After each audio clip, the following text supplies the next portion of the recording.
YouTube channel நேயர்களுக்கு என் அன்பான வணக்கம். நான் உங்கள் ஏஎல்பி மற்றும் பாரம்பரிய ஜோதிடர் மோனிகா ராஜ்கமல். ஸோ இந்த வீடியோ பதிவில் நம்ம பார்க்க இருக்கிறதுன்னு பார்த்தோன்னா 12 ராசிக்காரங்க எப்படிப்பட்ட தானங்கள் கொடுக்கும் பொழுது நமக்கு ஒரு பிரச்சனையிலிருந்து ஒரு தீர்வு ஆகட்டும் அல்லது வாழ்க்கையில் ஒரு முன்னேற்றம் தரக்கூடியதாக இருக்கும் அப்படிங்கிறத பற்றி தான் இந்த பதிவில் முழுமையாக நம்ம பார்க்க இருக்கிறோம். ஸோ தானம் அப்படின்னு பார்த்தோன்னா எதற்காக தானம் செய்கிறோம்? பொதுவாக நம்ம கர்ம வினைகள் குறையணும். ஒரு சிலருடைய ஜாதகத்தில் பார்த்தீங்கன்னா காலபுருஷ தத்துவத்திலேருந்து இந்த 2, 5, 8, 11 இந்த 4 லக்னங்கள், அதாவது ரிஷபம், சிம்மம், விருச்சிகம், கும்பம், இந்த 4 லக்னத்தில் யார் பிறந்திருக்கீங்களோ கட்டாயம் உங்களுக்கு முன்ஜென்ம கர்ம வினைங்கிறது தொடர்பில் இருக்கும். நீங்கள் செய்த பாவ புண்ணியங்களுக்கு ஏற்ப தான் நீங்கள் பலன்கள் அப்படிங்கிறதே அனுபவிச்சுட்ருப்பீங்க.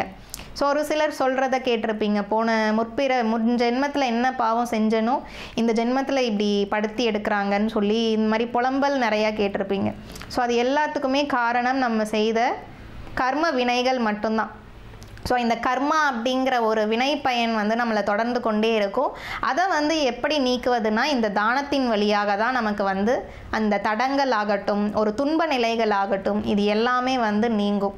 அந்த காலத்தில் நம்மளுடைய முன்னோர்களே தானத்தை நிறைய லெவலில் கொடுத்துட்ருக்காங்க. அந்த காலத்துலலாம் பார்த்தோன்னா ஆடை தானம், உணவு தானம், இது ரெண்டும் தான் மேலோங்கி இருந்தது.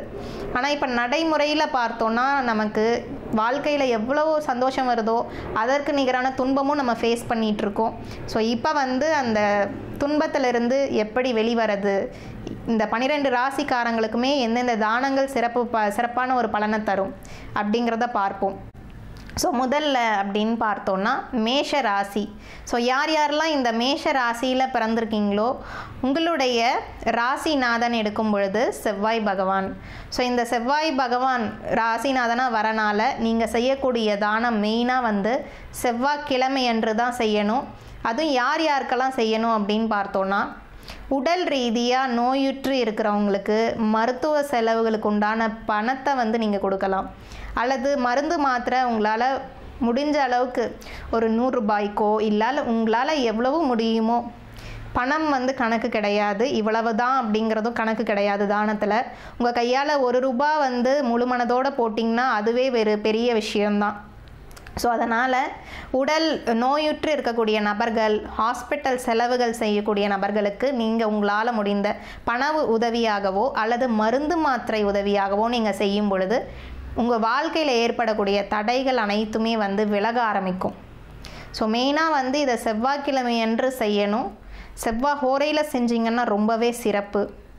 ஸோ அதை தவிர்த்து மற்ற நேரங்கள் ராகு யமகண்டம் நேரத்தை தானத்தின் போது அவாய்ட் பண்ணிக்கிறது நல்லது. ஏன்னா எந்த ஒரு காரியமும் ராகு காலத்திலையோ யமகண்டத்திலையோ செய்யும் பொழுது நமக்கு உடனுக்குடனே தடைகளை கொடுத்துரும். ஸோ இது 2 டைம் பீரியடை மட்டும் அவாய்ட் பண்ணிவிட்டு மற்ற செவ்வாய் ஹோரையில் நீங்கள் செஞ்சிங்கன்னா ரொம்பவே சிறப்பு. செவ்வாய்க்கிழமை அன்று காலையில் 6 to 7.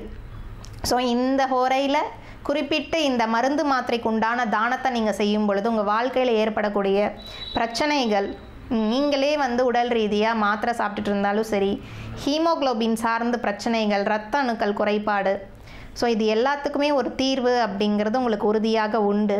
அது மட்டும் இல்லை, கர்ம வினைகளால் ஏற்படக்கூடிய தடைகளும் விலக ஆரம்பிச்சிடும்.